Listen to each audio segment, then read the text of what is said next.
Class 10th आज हम trigonometry chapter number 8 के एग्जांपल्स देखने वाले हैं। तो इसमें पहला एग्जांपल दिया है given tan a equal to 4/3 find the other trigonometric ratios of the angle a। Means हमारे पास एक ट्राइंगल है और इस ट्राइंगल के अंदर हमको tan a की वैल्यू गिवन है 4/3 और हमें बताना है बाकी के जो ट्रिग्नोमेट्रिक रेशोज हैं उनकी वैल्यू क्या होगी।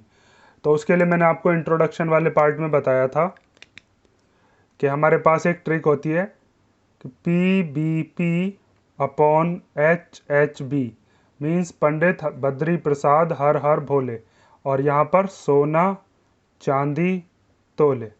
और यहाँ पर बताया था साइन का रेसिप्रोकल क्या होता है, वो होता है कॉसेक, कॉस का रेसिप्रोकल होता है सेक और टेन का रेसिप्रोकल क्या होता है कॉट। तो हमारे पास टेन की वैल्यू गिवन है means perpendicular upon base given है, और परपेंडिकुलर और बेस से ही हम ट्राइंगल को कंप्लीट करने के बाद हाइपोटेनियस निकाल लेंगे और उसके बाद बाकी के जो तीनों सारे के सारे रेशोज हैं साइन कॉस कॉसेक सेक और कॉट, इन सब की वैल्यूज़ को पता कर लेंगे तीनों साइड मालूम होने के बाद। तो अब देखिए हमारे पास दिया है tan a इक्वल टू 4/3। ठीक है, ये चीज़ क्या है, हमें ये गिवन दिया है। तो आपको पता है tan क्या होता है, परपेंडिकुलर अपॉन बेस।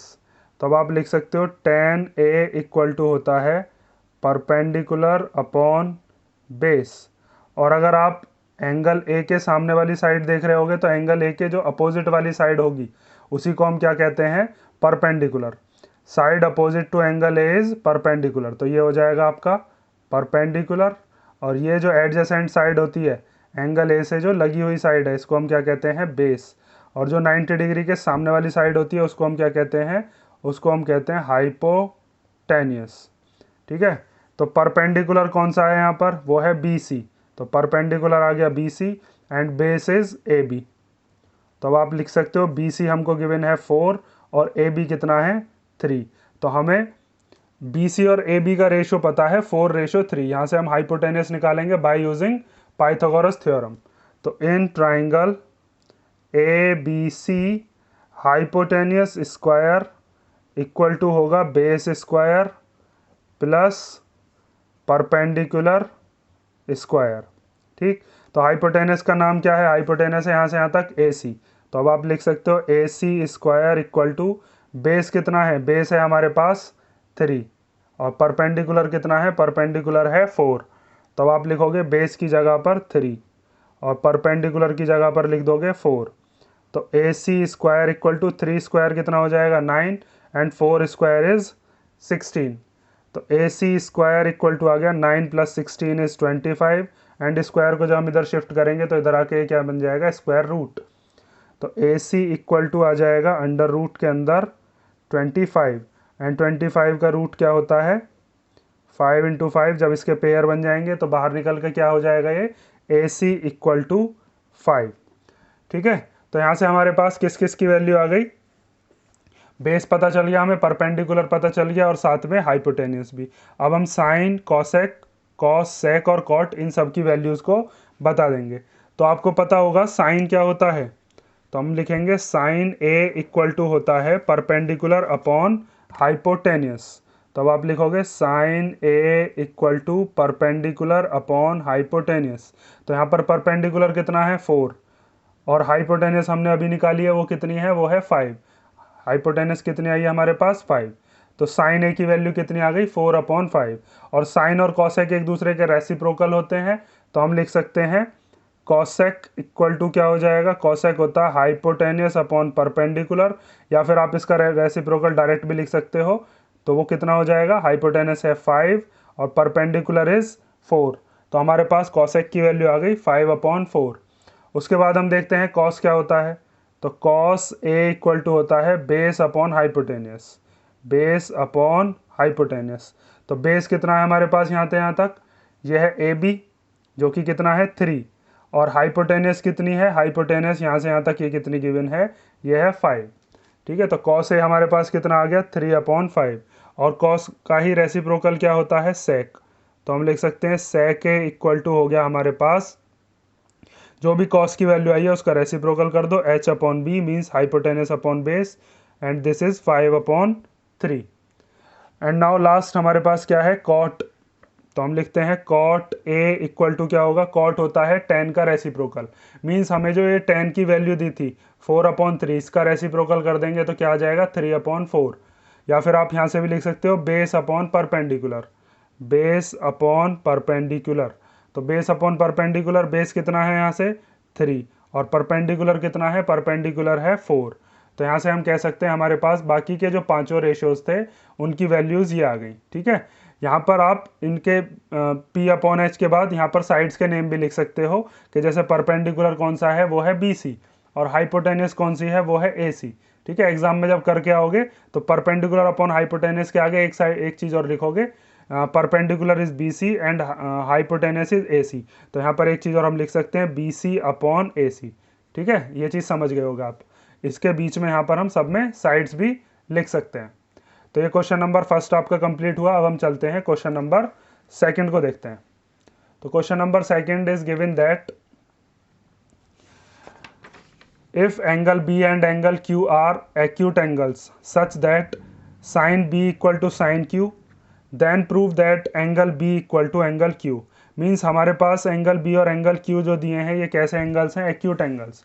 आप चाहो तो इन दोनों एंगल्स को एक ही ट्राइंगल के अंदर मान के कर सकते हो, लेकिन मैंने यहाँ पर क्या किया है, क्योंकि एनसीईआरटी में आपके दो अलग अलग ट्राइंगल दिए हैं तो इसके अंदर हम एक एंगल बी मान लिया इसके अंदर और एंगल क्यू मान लिया दूसरे वाले ट्राइंगल के अंदर। और ये दोनों ही कैसे एंगल्स हैं, एक्यूट एंगल्स। तो इनको आप यहाँ पर नहीं लिखोगे जहाँ पर 90 डिग्री है। उसके बाद हमें दिया है sine B equal to sine Q. Means जो भी साइन बी की वैल्यू होगी वो साइन क्यू की वैल्यू के इक्वल होगी। मीन्स साइन बी का ratio equal to sine Q का रेशो। हमको प्रूव करना है कि ए बी किसके एंगल बी किसके इक्वल है, एंगल क्यू के इक्वल है। तो यहाँ पर आप क्या काम करोगे, अगर हमको ये दोनों एंगल्स इक्वल करने हैं तो हम क्या काम करेंगे, इस वाले ट्राइंगल की तीनों साइड्स का रेशो इस वाले ट्राइंगल की तीनों साइड्स के रेशो के अपॉन में इक्वल लेके आएंगे।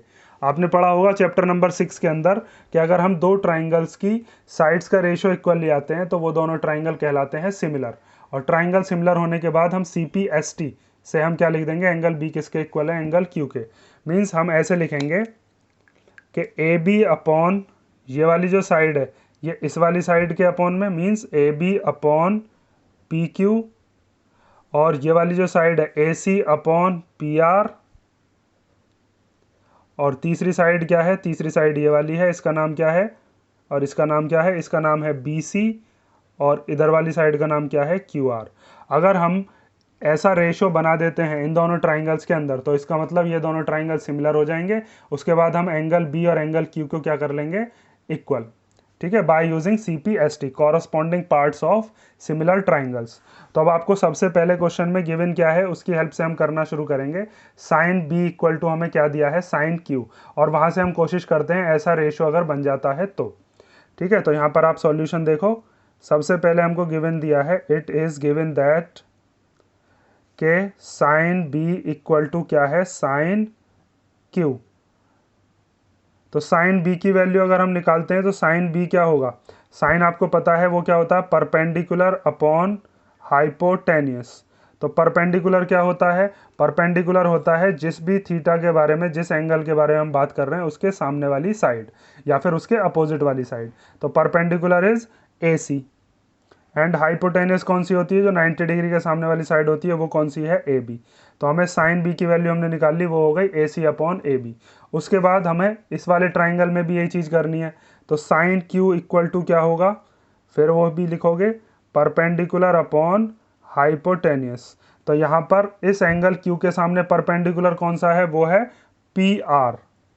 ठीक है, और यहाँ से हाइपोटेनियस कितनी है आपकी, हाइपोटेनियस है PQ। ठीक, उसके बाद हमको ये दे रखा था कि साइन बी किसके इक्वल है, साइन क्यू के इक्वल। तो नाउ हम ये लिख सकते हैं कि if sine B equal to sine Q, तो जब साइन बी साइन क्यू के इक्वल है तो साइन बी की जो वैल्यू आई है वो क्या है, वो है AC upon AB equal to PR upon PQ। ठीक है, तो हम ऐसा रेशो बना सकते हैं। हम क्या काम करते हैं, यहाँ से ये जो साइड्स का रेशो हमको आया है इसको हम क्रॉस मल्टीप्लिकेशन करने के बाद ये जो AC अपॉन AB है इस पी आर को हम इधर ले आएंगे और ए बी को इधर भेज देंगे। क्रॉस मल्टीप्लाई करने के बाद ए बी को इधर और पी आर को इधर, तो हम लिख सकते हैं A C upon P R equal to क्या हो गया, ए बी इधर चला जाएगा तो A B upon P Q. ठीक है, तो हमारे पास ये जो वैल्यूज़ दे रखी थी A B upon P Q equal to A C upon P R equal to B C upon Q R, तो इसमें से शुरुआत वाले जो ये दोनों रेशियोज हैं ये दोनों तो आ चुके हैं। अब हमें देखना है तीसरा वाला। तो हमें जो दिया है A C upon P R equal to A B upon P Q, इसको हम किसी के इक्वल मान लेते हैं, मान लीजिए ये एक्स के इक्वल है। ठीक है, और इस वाली इक्वेशन को हम मान लेते हैं इक्वेशन नंबर फर्स्ट। ये हो गई हमारे पास इक्वेशन फर्स्ट। अब उसके बाद हमें लाना है बी सी और क्यू आर। तो हम क्या काम करते हैं, इस वाले ट्राइंगल में पाइथागोरस थ्योरम लगा के वहाँ से बी सी की वैल्यू निकालते हैं, और इस वाले ट्राइंगल में पाइथागोरस थ्योरम लगा के वहाँ से क्यू आर की वैल्यू निकालते हैं। उसके बाद उन दोनों को रेशो में लेकर देखते हैं कि क्या वो इन साइड्स के रेशो के इक्वल आ रहा है या फिर नहीं। तो अब आपको इन दोनों ट्राइंगल्स के अंदर क्या लगाना है, बाय यूजिंग पाइथागोरस थ्योरम। तो हम सबसे पहले कौन से ट्राइंगल में लगा रहे हैं, इन ट्राइंगल ए बी सी या फिर ए सी बी। इस वाले ट्राइंगल में अगर हम पाइथागोरस थ्योरम लगाते हैं तो यहाँ से आपको दिख रहा होगा कि 90 डिग्री के सामने वाली जो साइड है वो कौन सी है, वो है ए बी। तो हाइपोटेनस ये पता है ना आपको, मैं लिखे देता हूँ, हाइपोटेनस का स्क्वायर इक्वल टू होता है परपेंडिकुलर का स्क्वायर प्लस बेस का स्क्वायर। ये पाइथागोरस थ्योरम है। ये क्या यूज़ किया है हमने, बाय यूजिंग पाइथागोरस थ्योरम। ठीक है, तो अब आप यहाँ से लिखोगे हाइपोटेनस कितनी है इस वाले ट्राइंगल के, हाइपोटेनस इज ए बी। तो अब आप लिखोगे A B square equal to perpendicular is A C. तो परपेंडिकुलर की जगह क्या आ जाएगा, ए सी, और उसके बाद बेस इज बी सी। तो यहाँ से आ गया बी सी का स्क्वायर। तो आपको यहाँ से बी सी स्क्वायर की वैल्यू निकालनी है, तो इस ए सी स्क्वायर को आप कहाँ भेज दोगे, इस ए बी स्क्वायर की तरफ। तो इधर से प्लस वाला इधर आके कैसा हो जाएगा, ये माइनस। तो A B square minus A C square equal to क्या आ गया, बी सी स्क्वायर। ठीक, अब यहाँ से स्क्वायर हटाएंगे तो इधर क्या चढ़ जाएगा, इधर चढ़ जाएगा रूट। तो अब आप इधर रूट चढ़ा के लिख दोगे A B square minus A C square equal to क्या आ गया, बी सी। ठीक है, इसी तरीके से हम दूसरे वाले ट्राइंगल में लगाते हैं। दूसरा वाला ट्राइंगल क्या दिया है हमारे पास, दूसरा वाला ट्राइंगल दिया है in triangle P R Q या फिर पी क्यू आर, जो भी आप इसमें नाम लिखना चाहो। तो in triangle P R Q, तो यहाँ पे 90 डिग्री के सामने कौन सी साइड है, वो है पी क्यू। तो पी क्यू का स्क्वायर मीन्स ये हाइपोटेनस हो गई, और बेस और परपेंडिकुलर में से परपेंडिकुलर ये हो गया पी आर का square plus and base is Q R. ठीक है, अब हमें क्यू आर की वैल्यू निकालनी है, तो क्यू आर को इधर छोड़ दो, इस पी आर को इधर शिफ्ट कर दो। तो P Q square minus P R square equal to Q R square. इधर से स्क्वायर हटाएंगे तो इधर क्या चढ़ जाएगा, रूट। तो हम लिख सकते हैं P Q square minus P R square equal to Q R. ठीक है, ये अंडर रूट के अंदर किसकी वैल्यू आ गई, क्यू आर की। यहाँ से हमने बी सी की वैल्यू निकाल ली और यहाँ से हमने क्यू आर की वैल्यू। अब हम क्या काम करते हैं, इन दोनों को रेशो में लेते हैं। तो इसको मान लेते हैं हम B C upon Q R. इन दोनों को जो हम लिखेंगे तो बी सी की वैल्यू कितनी है, बी सी की वैल्यू रख दो यहाँ से, वो है अंडर रूट के अंदर A B square minus A C square upon यहाँ पे क्यू आर की वैल्यू कितनी है वो रख दो अंडर रूट के अंदर P Q square minus P R square. अब देखो ध्यान से इधर, यहाँ पर जो हमारे दो रेशोज थे वो थे A B upon P Q equal to A C upon P R, ये एक्स के इक्वल थे ये वाले दोनों। अगर हम B C upon Q R को भी एक्स के इक्वल ले आते हैं तो इसका मतलब ये तीनों के तीनों जो रेशियोज हैं वो इक्वल हो जाएंगे। तो अब हमें क्या काम करना पड़ेगा, इन दोनों को सेम बनाना पड़ेगा जिससे कि ये दोनों कट जाएं और यहाँ पर बस क्या बचे, एक्स। तो एक्स में हम इनकी वैल्यू जब लेके आएंगे तो ए बी की वैल्यू क्या हो सकती है, इस A B upon P Q को जब एक्स के इक्वल रखेंगे, पी क्यू को इधर भेज देंगे तो ए बी इक्वल टू हो जाएगा एक्स इंटू पी क्यू। ऐसे ही जब इस वाले को ए सी अपॉन पी आर को एक्स के इक्वल रखोगे तो ए सी की वैल्यू क्या हो जाएगी, एक्स इंटू पी आर। ठीक है, तो मैं यहाँ पर करके दिखाता हूँ आपको। हम लिख सकते हैं, इसको मान लेते हैं हम कोई सी इक्वेशन, मान लीजिए ये हमारे पास हो गई इक्वेशन नंबर सेकेंड। ठीक है, अब आप लिख सकते हो A C upon P R equal to क्या था, एक्स। तो यहाँ से ए सी की वैल्यू कितनी हो जाएगी, ए सी इक्वल टू हो जाएगा एक्स पी आर। ठीक है, इसी तरीके से अगर हम A B upon P Q की वैल्यू निकालना चाहें तो A B upon P Q की वैल्यू क्या हो जाएगी, A B upon P Q equal to X है। तो यहाँ से ए बी कितना हो जाएगा, ए बी इक्वल टू हो जाएगा एक्स पी क्यू। तो अब यहाँ पे हम ए बी की जगह क्या लिख देंगे, एक्स पी क्यू, और ए सी की जगह क्या लिख देंगे, एक्स पी आर। ठीक है, तो एक शीट लिए लेते हैं, इसमें थोड़ी स्पेस कम बची है।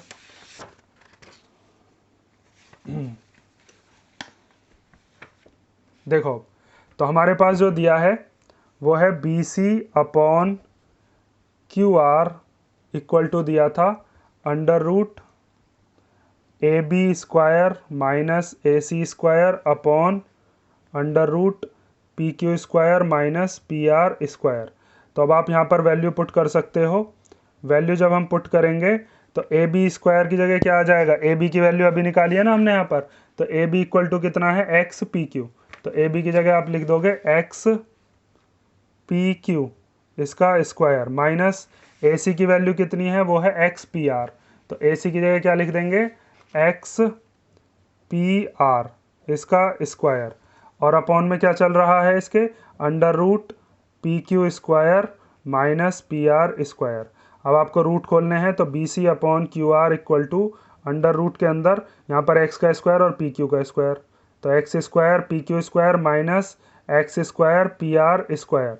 ऊपर वाले दोनों में से आपको दिख रहा होगा क्या चीज़ कॉमन आ रही है, यहाँ से कॉमन आ रहा है एक्स स्क्वायर, तो उसको कॉमन ले लो। तो B C upon Q R equal to under root के अंदर एक्स का स्क्वायर, ये हमने कॉमन ले लिया। यहाँ पर क्या बचा, ये बचा पी क्यू स्क्वायर। जब एक्स स्क्वायर कॉमन ले लेंगे, यहाँ से भी एक्स स्क्वायर कॉमन आ गया, तो क्या बचा, पी आर स्क्वायर। ठीक है, और अंडर रूट के अंदर नीचे क्या है, P Q square minus P R square. इस पूरे से ये पूरा का पूरा कैंसिल हो जाएगा। अब हमारे पास क्या बचेगा अंडर रूट के अंदर, बस एक्स स्क्वायर। तो अब आप लिखोगे B C upon Q R equal to under root X square. X square का जब स्क्वायर से रूट कैंसिल हो जाएगा तो B C upon Q R की वैल्यू कितनी आ जाएगी, एक्स। ठीक है, इस इक्वेशन को मान लेते हैं हम इक्वेशन नंबर 3। अब आप ध्यान से देखोगे कि यहाँ पर हमारे पास A C upon P R equal to A B upon P Q किसके इक्वल था, एक्स के इक्वल, और B C upon Q R भी किसके इक्वल है, एक्स के इक्वल। तो हम इक्वेशन नंबर 1 से और इक्वेशन नंबर 3 से ये कह सकते हैं कि ये वाला रेशो, ये रेशो और ये रेशो आपस में कैसे हैं, इक्वल। और अभी मैंने बताया था अगर साइड्स के रेशो इक्वल आ जाते हैं तो इसका मतलब ये दोनों ट्राइंगल्स आपस में कैसे हो जाएंगे, सिमिलर। और उसके बाद हम लिख देंगे एंगल बी किसके इक्वल है, एंगल क्यू के। तो अब आप यहीं पे ही लिखोगे फ्रॉम इक्वेशन 1 एंड 3 हमने लिखा ए सी अपॉन, ये वाली चीज़, A C upon P R equal to A B upon P Q, A C upon P R equal to A B upon P Q equal to B C upon Q R, B C upon Q R. और ये किसके equal हैं, सब के सब x के equal.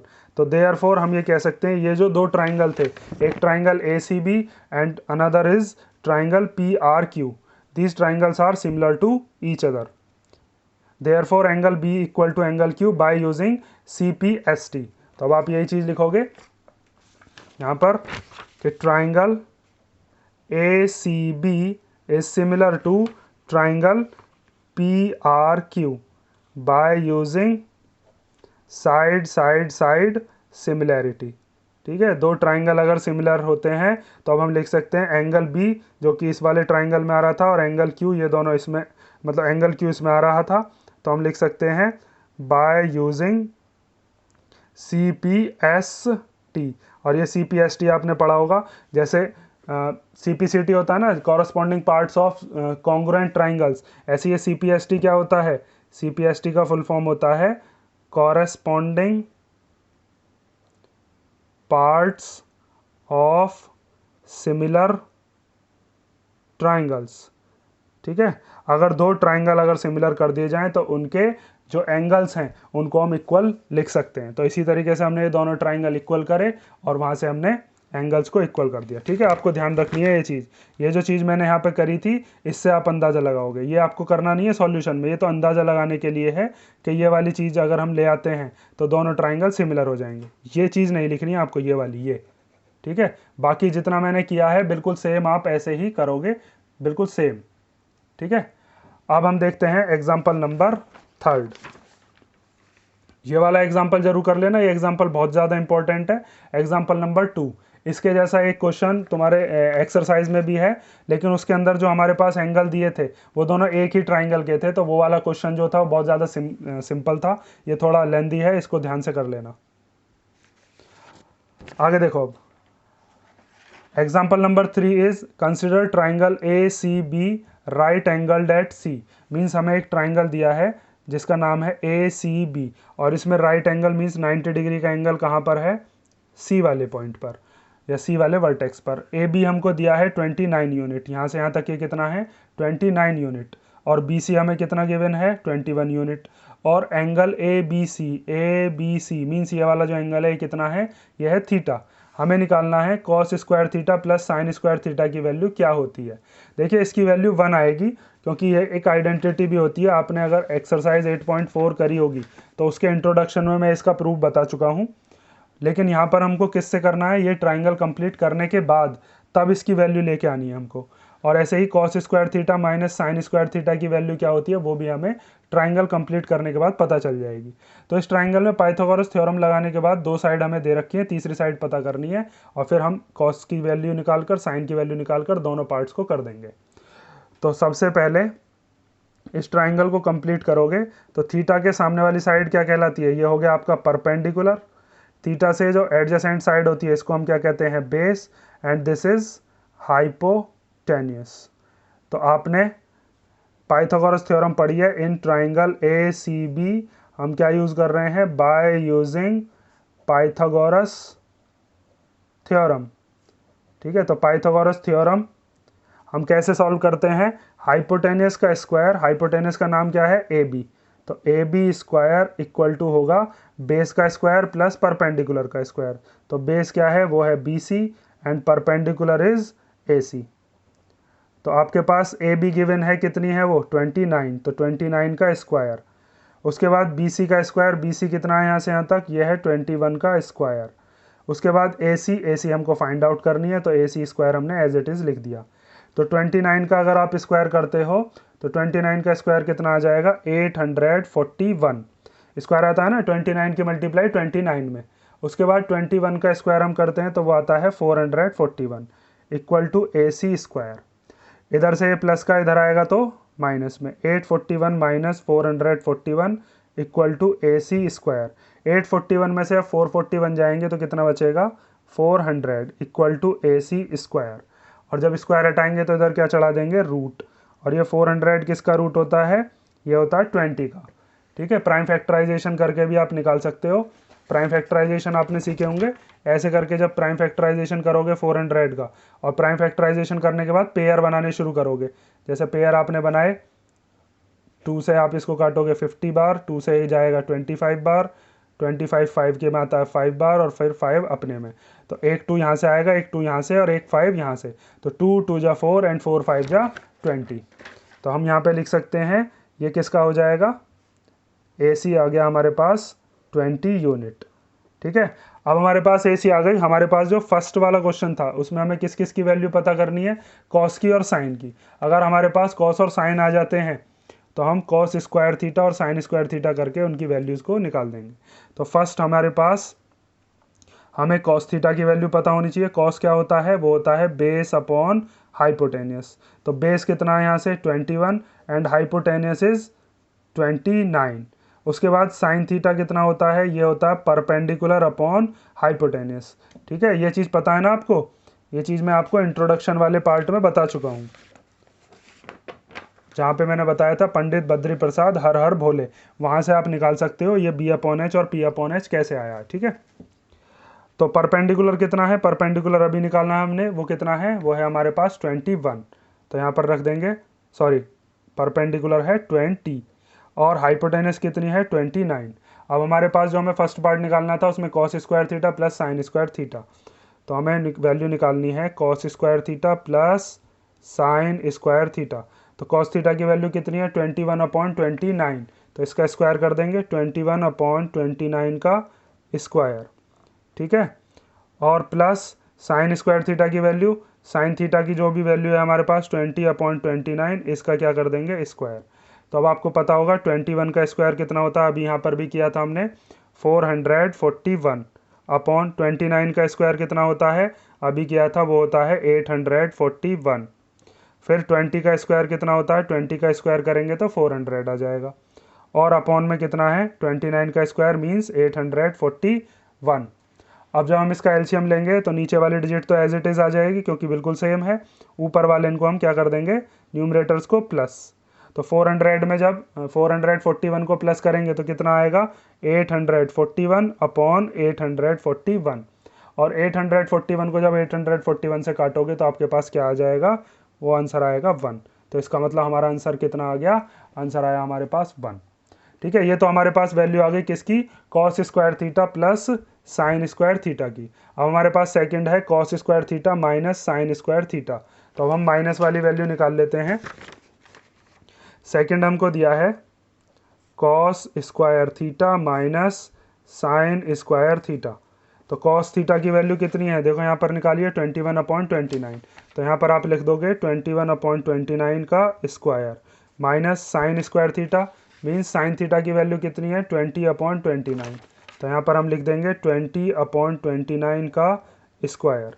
तो 21 का स्क्वायर कितना हो जाएगा 441 अपॉन इसका आ जाएगा 841। 21 का आ गया 441, 29 का 841। 20 का स्क्वायर इज 400 और 29 का कितना हो जाएगा 841। अब आप जब इन दोनों का एलसीएम लोगे तो नीचे वाली डिजिट तो एज इट इज़ आ जाती है जब सेम होती है तो, और ऊपर क्या आ जाएगा 441 माइनस 400। तो जब 441 में से 400 को माइनस करेंगे तो कितना आ जाएगा हमारे पास 41 और अपॉन में 841। ठीक है, तो इस तरीके से हमारे पास सेकंड क्वेश्चन का भी आंसर आ गया जो इसका सेकंड पार्ट था। ठीक है, अब हम चलते हैं एग्जाम्पल नंबर 4 पर। तो एग्जाम्पल नंबर 4 दिया है in a right triangle A B C right angle at B if tan a equal to 1 then verify that 2 sin a cos a equal to 1। Means हमारे पास एक राइट ट्राइंगल है जिसके अंदर जो 90 डिग्री का एंगल है वो बी पॉइंट पर है और tan a की वैल्यू कितनी है 1, और हमको वेरीफाई करना है कि 2 sin a cos a की वैल्यू कितनी आएगी 1। यहाँ पर 2 sin और cos के बीच में क्या क्या है, यहाँ पर मल्टीप्लाई है। तो इस पूरे को सॉल्व करके हमें क्या लेके आना है 1। तो मुझे एक sin a की वैल्यू पता करनी पड़ेगी और एक cos a की वैल्यू। अगर मैं sin और cos की वैल्यू पता कर लेता हूँ तो LHS को सॉल्व करूँगा और RHS में क्या लेकर आऊँगा 1। तो अब आप यहाँ पर देखो हमारे पास जो tan गिवन होता है, tan आपको पता होगा क्या होता है, जब हम इससे निकालेंगे PBP अपॉन HHB तो आपको पता होगा tan यहाँ पर होता है परपेंडिकुलर अपॉन बेस। तो अब आप लिखोगे सॉल्यूशन में कि tan A हमको कितना गिवन है वो है 1। इसके अपॉन में कुछ नहीं है तो क्या मान सकते हैं हम 1 मान सकते हैं। तो इसका मतलब ये हमको परपेंडिकुलर गिवन हो गया और ये बेस गिवन हो गया। परपेंडिकुलर मीन्स कौन सा, वो हो गया ए के हिसाब से, यहाँ पर हमारा ए है तो ए वाले एंगल के हिसाब से हमारा परपेंडिकुलर कौन सा बैठेगा, वो बैठेगा BC। ठीक है, और बेस हमारा कौन सा बैठेगा, ए के हिसाब से बेस हमारा बैठेगा AB। ठीक है, ये चीज़ मैंने आपको बता रखी है कि जो भी एंगल हमें दिया हुआ होता है, जैसे हमें एंगल ए के हिसाब से देखना है या फिर यहाँ पर भी आप देख सकते हो tan A, तो जो भी इस एंगल के सामने वाली साइड होगी, जो भी अपोजिट वाली साइड होगी, उसको ही हम क्या कहते हैं परपेंडिकुलर। जो इसके एडजेसेंट वाली साइड होती है उसको हम बेस कहते हैं, और 90 डिग्री के सामने वाली साइड को क्या कहते हैं हाइपोटेनियस। ठीक है, तो एंगल ए के सामने वाली side opposite to angle A is perpendicular, तो इसीलिए हमने परपेंडिकुलर की जगह क्या लिख दिया BC। और AB क्या हो गया, ये एंगल ए से लगा हुआ जो साइड है उसको हम क्या कह देते हैं, इसको हम कह देते हैं बेस। तो इसका मतलब हमारे पास परपेंडिकुलर और बेस दोनों 1 1 गिवन है। अगर हम हाइपोटेनियस निकाल लेते हैं तो हमारे पास sin A और cos A की वैल्यू आ जाएगी, फिर वैल्यू पुट करके निकाल देंगे। तो पाइथागोरस थ्योरम यूज़ करोगे इन ट्राइंगल ABC, हम क्या यूज़ कर रहे हैं, बाय यूजिंग पाइथागोरस थ्योरम। तो पाइथागोरस थ्योरम का जब हम यूज़ करेंगे तो AC स्क्वायर, क्योंकि AC जो है वो हाइपोटेनस है, हाइपोटेनस का स्क्वायर इक्वल टू बेस का स्क्वायर प्लस परपेंडिकुलर का स्क्वायर होता है। तो बेस की जगह क्या लिख देंगे AB and perpendicular is BC, तो ये आ गया BC का स्क्वायर। और A C square equal to A B कितना है, अभी मैंने बताया बेस कितना है हमारा, बेस है हमारे पास 1 और परपेंडिकुलर भी कितना हमारे पास 1, तो हम लिख सकते हैं ए बी की जगह 1 और बी सी की जगह भी 1। तो ए सी स्क्वायर इक्वल टू 1 का स्क्वायर 1 होता है और 1 का स्क्वायर भी 1 ही होगा। तो 1 और 1 कितने हो गए 2, यहाँ से स्क्वायर हटाया तो इधर क्या चढ़ गया रूट। तो हमारे पास ए सी की वैल्यू आ गई √2। अब हमें जो लाना है वो साइन ए और कॉस ए की वैल्यू चाहिए। तो अब आपको पता होगा कि साइन ए कैसे निकाल सकते हैं हम, साइन ए इक्वल टू होगा परपेंडिकुलर अपॉन हाइपोटेनस, यहाँ होता है साइन, यहाँ पर होता है कॉस, तो साइन हो गया परपेंडिकुलर अपॉन हाइपोटेनस। तो परपेंडिकुलर कितना है, ये है 1 और हाइपोटेनस कितनी है अभी निकाली है, वो कितनी है √2। इसी तरीके से कॉस ए की वैल्यू क्या होती है, वो होती है बेस अपॉन हाइपोटेनस, ये रही ना यहाँ पर बेस अपॉन हाइपोटेनस। तो ये भी कितना हो जाएगा, बेस कितना है यहाँ से यहाँ तक, बेस है 1 और हाइपोटेनस कितनी है यहाँ से यहाँ तक, वो अभी हमने निकाली है, वो है √2। हमारे पास कॉस ए और साइन ए दोनों की वैल्यू आ चुकी है, अब हम इसके अंदर वैल्यू पुट कर देंगे। तो नाउ हम LHS ले लेते हैं, LHS कितना है हमारे पास 2 साइन ए कॉस ए। तो 2 साइन ए की वैल्यू कितनी आई है 1/√2 और कॉस ए की वैल्यू कितनी आई है 1/√2। ठीक है, दोनों की वैल्यू सेम आई है। तो अब हम कह सकते हैं 2 मल्टीप्लाई 1 1 जा 1 हो जाएगा और जब √2 की √2 में मल्टीप्लाई करेंगे तो कितना हो जाएगा 2, √2 की √2 में मल्टीप्लाई करके 2 ही आ जाएगा। उसके बाद 2 से हम 2 को कैंसिल कर देंगे, बचेगा क्या हमारे पास 1। तो हमको जो सॉल्व करके लाना था वो LHS कितना था 2 साइन ए कॉस है और RHS कितना था 1। तो हमने LHS को सॉल्व किया और हमारे पास RHS कितना आ गया, ये हमारे पास आ गया 1। देखो इस क्वेश्चन को करने का एक तरीका और है, अगर आपको टेबल आती है तो उस टेबल से भी आप इसको कर सकते हो बिना पाइथागोरस थ्योरम लगाए। वो भी तरीका मैं आपको बता देता हूँ कि अगर जिस बच्चे ने वो टेबल कर रखी होगी तो हम उसको टेबल से कैसे करेंगे क्वेश्चन को। तो देखो हमारे पास जो ये वैल्यू दे रखी है tan a इक्वल टू 1, तो अब आपको पता होगा कि tan में जो 1 होती है वो किसकी वैल्यू होती है, वो होती है tan 45 की वैल्यू। ठीक है, यहाँ पर आपको मैंने बताया था जब 8.2 का शायद इंट्रोडक्शन है ये, उसमें मैंने बताया था कि tan 45 की वैल्यू कितनी होती है 1। तो यहाँ पर हम लिख सकते हैं ये जो 1 है ये tan में किसकी वैल्यू होती है, ये होती है tan 45 डिग्री की वैल्यू। ठीक है, ये सेकंड मेथड बता रहा हूँ इसी एग्जांपल का। उसके बाद अगर यहाँ tan से tan कैंसिल कर दें तो a की वैल्यू कितनी आ जाएगी 45 डिग्री।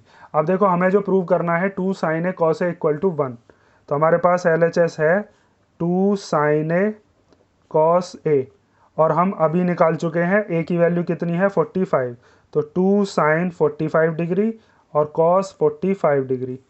तो 2 मल्टीप्लाई साइन 45 की वैल्यू कितनी होती है 1/√2 और कॉस 45 की वैल्यू भी कितनी होती है 1/√2। ये भी चीज़ आपको टेबल से आती होगी।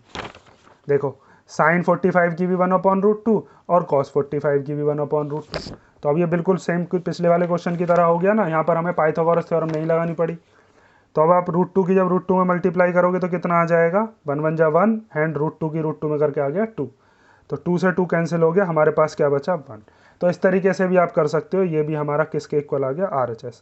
ये 2 मेथड मैंने आपको बता दिया, आप कोई सा भी मेथड एग्जाम में करके आओगे दोनों ही मेथड बिल्कुल सही माने जाएंगे। ठीक है, यहाँ से आपका एग्जाम्पल नंबर 4 खत्म हो गया। अब हम देखते हैं एग्जाम्पल नंबर 5। तो एग्जाम्पल नंबर 5 दिया है इसके अंदर, in triangle OPQ right angled at P OP equal to 7 centimetre and OQ minus PQ equal to 1 centimetre, determine the values of sine Q and cos Q। इसका मतलब हमें जो triangle दिया है इस ट्राइंगल के अंदर P पर कितने डिग्री का एंगल है 90 डिग्री, OP हमें दे रखा है 7 सेंटीमीटर और OQ और PQ का जो डिफरेंस है वो कितना है 1 सेंटीमीटर। हमें साइन Q और कॉस Q की वैल्यू निकालनी है। तो हमें ये ट्राइंगल कंप्लीट करना पड़ेगा।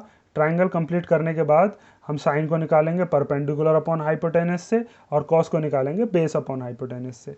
तो हमें क्या काम करना है, इस ट्राइंगल की तीनों साइड्स को फाइंड आउट करना है और उसको फाइंड आउट करने के लिए हमारे पास पाइथागोरस थ्योरम होती है। तो हम करते हैं in triangle OPQ hypotenuse square equal to base square plus perpendicular square.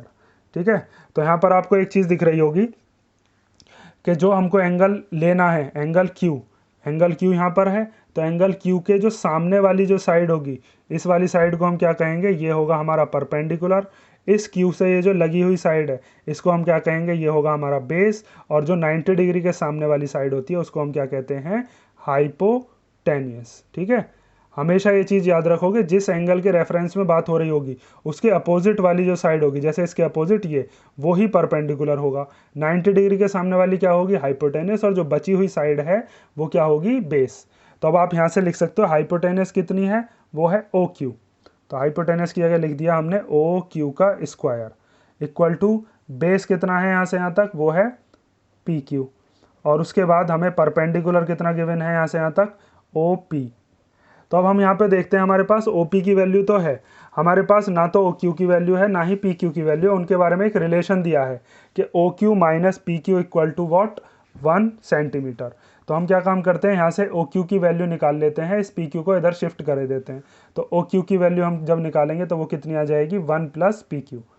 तो अब आप यहाँ पे लिखोगे, इस ओ क्यू की जगह हम क्या लिख देते हैं, 1 प्लस पी क्यू का होल स्क्वायर। इस पी क्यू स्क्वायर को सेम रहने दिया और ओ पी की जगह कितना रख दिया, 7 सेंटीमीटर। ये यहाँ से यहाँ तक दे रखा था ना, और इसके आगे रीज़न लिखोगे आप। आपने ये चीज़ कैसे लिख दी है, इसको आप लिखोगे O Q minus P Q कितना था, 1 सेंटीमीटर। तो ओ क्यू इक्वल टू कितना हो गया, इसको इधर भेज दिया, 1 प्लस पी क्यू। ठीक है, तो हमने यहाँ पर ओ क्यू की जगह क्या लिख दिया, 1 प्लस पी क्यू।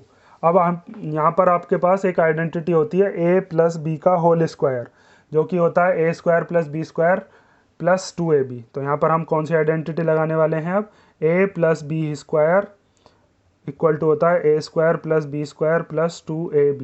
तो ए की जगह क्या मानोगे, ए की जगह मानेंगे 1 और बी की जगह मानेंगे पी क्यू।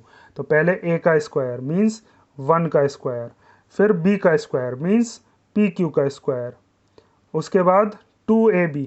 तो 2 तो एज इट इज़ आ जाएगा, ए की जगह 1 और बी की जगह हमने क्या माना है, बी की जगह है पी क्यू। ठीक है, इधर क्या है, इधर है पी क्यू का स्क्वायर, और इधर 7 का स्क्वायर कितना हो गया, 49। अब इसको आगे फर्दर सॉल्व करते हैं, तो 1 का स्क्वायर तो 1 ही हो जाएगा, इधर पी क्यू स्क्वायर प्लस 2 1 जा 2, और जब 2 की मल्टीप्लाई क्यू पी क्यू में करेंगे तो 2 पी क्यू। इधर है पी क्यू स्क्वायर और प्लस 49। जितने भी पी क्यू वाले हैं उनको एक तरफ कर लेंगे और डिजिट एक तरफ। तो हमारे पास इधर है P Q square plus 2 P Q, और ये पी क्यू स्क्वायर जब इक्वल टू के इधर शिफ्ट करोगे तो ये माइनस का हो जाएगा। इक्वल टू में क्या बचा, 49, और ये जो 1 था ये भी डिजिट के पास पहुंचा दिया, तो ये इधर प्लस का इधर आके तो माइनस का। ये प्लस के पी क्यू स्क्वायर से माइनस का पी क्यू स्क्वायर कैंसिल हो गया। हमारे पास वैल्यू बची 2 P Q equal to 49 minus 1 equal to 48। तो इस 2 को हम जब शिफ्ट करेंगे इधर, तो हमारे पास 48 अपॉन 2 से हम इसको कैंसिल कर देंगे, मल्टीप्लाई में का जो है डिवाइड में आ जाता है। तो 2 2 जा 4, 2 4 जा 8। तो पी क्यू इक्वल टू आ गया 24 सेंटीमीटर। अब अगर हमारे पास पी क्यू 24 है तो ओ क्यू कितना होगा, ओ क्यू उससे एक ज़्यादा होगा, क्योंकि दोनों के बीच में कितने का डिफरेंस था, 1। तो हम आप ये यहाँ पर ये वाली इक्वेशन यूज़ कर लेते हैं। Now O Q equal to क्या था, 1 प्लस पी क्यू। तो 1 प्लस पी क्यू की वैल्यू कितनी आई है, पी क्यू की वैल्यू हमारे पास आई है 24। तो अब आप पी क्यू की जगह लिख दोगे 24। तो 1 प्लस 24 कितना हो गया, 25 सेंटीमीटर। अब हमारे पास तीनों आ चुकी हैं। ओ क्यू जो है वो कितनी आ चुकी है, 25 सेंटीमीटर। ओ क्यू हमने कितनी लिख दी, 25। और पी क्यू कितनी आई थी, पी क्यू आई थी 24। तो पी क्यू की जगह हम क्या लिख देंगे, ये आ गए हमारे पास 24 सेंटीमीटर। ठीक है, अब हमको किस किस की वैल्यू निकालनी है, हमें निकालनी थी एक साइन क्यू की वैल्यू और एक कॉस क्यू की वैल्यू। तो यहाँ पर आप निकालोगे साइन क्यू इक्वल टू क्या होता है, वो होता है परपेंडिकुलर अपॉन हाइपोटेनियस।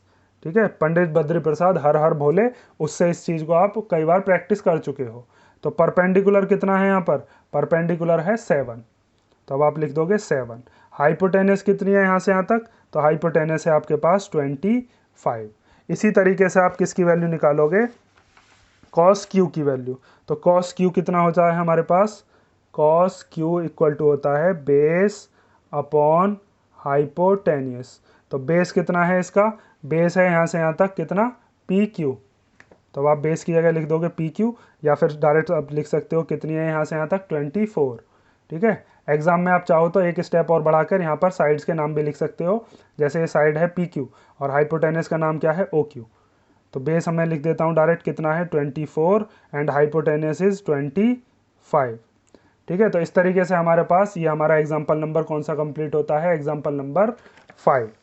अब बाकी के जो एग्जाम्पल्स हैं उनको हम देखेंगे नेक्स्ट वीडियो में, और इन एग्जाम्पल्स में किसी में आपको कोई प्रॉब्लम होगी तो आप कमेंट करके बता दोगे। Thank you.